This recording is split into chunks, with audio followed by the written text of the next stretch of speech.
ఈరోజు ప్రణయ్ కేసు విషయంలో నల్లగొండలో వచ్చినటువంటి తీర్పు ఏదైతే ఉందో ఆ తీర్పు ఒక నేరస్తులకు ఒక కనువిప్పు అనేది కలగాలి, కనువిప్పు కావాలి.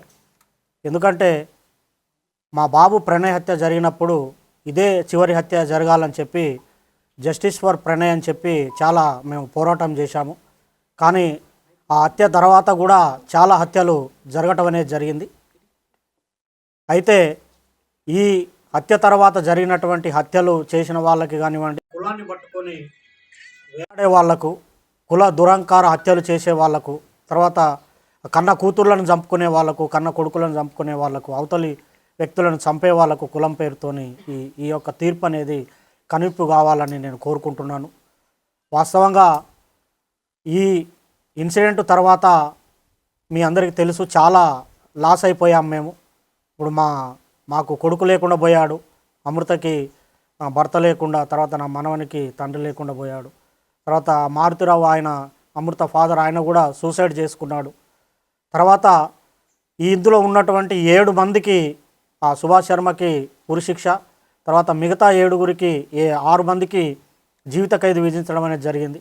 వారి కుటుంబాలు కూడా బాధపడుతూ ఉంటాయి. కాబట్టి ఎవరైతే ఈ సుపారీలు తీసుకొని హత్యలు చేసే వాళ్ళకి ఇది ఒక కనువిప్పు కావాలి. ఏదన్నా ఉంటే మాట్లాడుకోవటం కానివ్వండి, సమస్య పరిష్కారానికి సామరస్యంగా చేసుకోవాలి తప్ప మేనేజ్ చేయొచ్చులే, వాళ్ళకి అంతో ఇంతో డబ్బులు ఇవ్వచ్చులే, మేనేజ్ చేయొచ్చులే అని చెప్పి చంపడం అనేది కరెక్ట్ కాదు. ఈ కేసు విషయంలో మమ్మల్ని కూడా అనేక రకమైనటువంటి ప్రలోభాలు పెట్టినప్పటికి కూడా మేము ఎక్కడ లొంగకుండా న్యాయం జరగాలి, ఈ హత్యతోని మిగతా కుల హత్యలు ఆగిపోవాలని చెప్పి మేము పోరాటం అనేది చేయటం జరిగింది.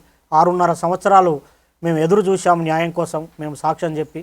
ఇందులో ముఖ్యమైనటువంటి పాత్ర పోషించినటువంటి అప్పటి డిఎస్పి శ్రీనివాస్ గారికి ప్రత్యేకమైన కృతజ్ఞతలు ఈ సందర్భంగా తెలియజేస్తూ ఉన్నాను. ఎందుకంటే సారు ఐఓగా చాలా గొప్పగా ఆ కేసును పకడ్బందీగా, చాలామంది మమ్మల్ని అన్నారు ఎందుకు కేసు లేట్ అవుతుంది, ఛార్జ్షీట్ లేట్ అవుతుంది, ఏదో జరుగుతుందని. కానీ సార్ మీద మేము నమ్మకం పెట్టుకొని ఉండటం వల్ల లేట్ అయినప్పటికి కూడా ఒక పకడ్బందీ 200 పేజీల ఛార్జ్షీటు, దాదాపు 100 మంది సాక్షులను పెట్టి ఛార్జ్షీట్ వేసి గట్టిగా కేసును పకడ్బందీగా చేశారు. తర్వాత దానికి సహకరించినటువంటి ఎస్పీ రంగనాథ్ గారికి కూడా ఈ సందర్భంగా ప్రత్యేకమైన కృతజ్ఞతలు తెలియజేస్తూ ఉన్నాను.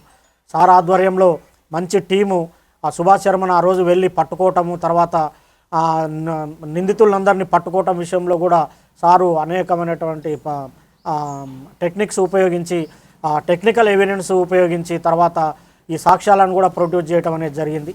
అందులో ఇంకొకటి ముఖ్యమైన విషయం ఏంటంటే ఈ కేసుకు వాదించినటువంటి అడ్వకేటు దర్శనం నరసింహ గారు చాలా గొప్ప వ్యక్తి ఆయన. ఎందుకంటే ఆయనకు కూడా ఎలాంటి ప్రలోభాలకు లొంగకుండా ఒక న్యాయం అనేది జరగాలి, ఈ సొసైటీలో న్యాయం ఉండాలని చెప్పి ఆయన కూడా గట్టిగా ఎలాంటి ప్రలోభాలకు లోను కాకుండా ఆయన కూడా చివరి వరకు కూడా న్యాయం కోసం పోరాటం అనేది చేయటం జరిగింది. చివరికి ఈరోజు వచ్చినటువంటి తీర్పుతోని న్యాయం అనేది జరిగింది. వాస్తవంగా అందరూ మీకు సంతోషంగా ఉందంటారంటే సంతోషం కాదు, ఇది వాస్తవంగా ఏంటంటే నా బాధను ఎవరు తీర్చలేరు, నా కొడుకు లేని బాధ ఎవరు తీర్చలేరు. మేము ప్రతినిత్యం బాధపడుతూనే ఉన్నాం. ఎవరన్నా బయట బాబులు కనపడినప్పుడల్లా, మా బాని క్లాస్మేట్స్ కనిపించినప్పుడల్లా బాధ ఉంటుంది. కాబట్టి దయచేసి నేను చెప్పేది ఏంటంటే చంపుకోవటం అనేది కరెక్ట్ కాదు. ఇప్పుడు నా మనవడు ఉన్నాడు, మనవడిని కూడా మేము చూసుకోవాలి. మాకు ఎవరి మీద కోపాలు లేవు. మేము ఈ కేసు విషయంలో సాక్ష్యం చెప్పాము, మా బాధ్యత మేము నిర్వర్తించాం. కేవలం ఈ హత్యలు ఆగాలనే ఉద్దేశంతోనే చెప్పాము తప్ప వేరే మరొకటి కాదని ఈ సందర్భంగా నేను తెలియజేస్తున్నాను. న్యాయస్థానం కూడా కరెక్ట్ అయిన తీర్పిచ్చింది. ఈ సందర్భంగా చివరిగా నేను చెప్పేటి ఒకటే, న్యాయం అనేది ఉంటుంది. పోలీసులు కానివ్వండి, చట్టం కానివ్వండి, న్యాయమూర్తులు కానివ్వండి, న్యాయవాదులు కానివ్వండి ప్రలోభాలకు లొంగుకారు. ఈ దేశంలో, ఈ రాష్ట్రంలో, ఈ సమాజంలో న్యాయం అనేది ఉందని మరొకసారి రుజువందని తెలియజేసుకుంటూ సెలవు తీసుకుంటాం.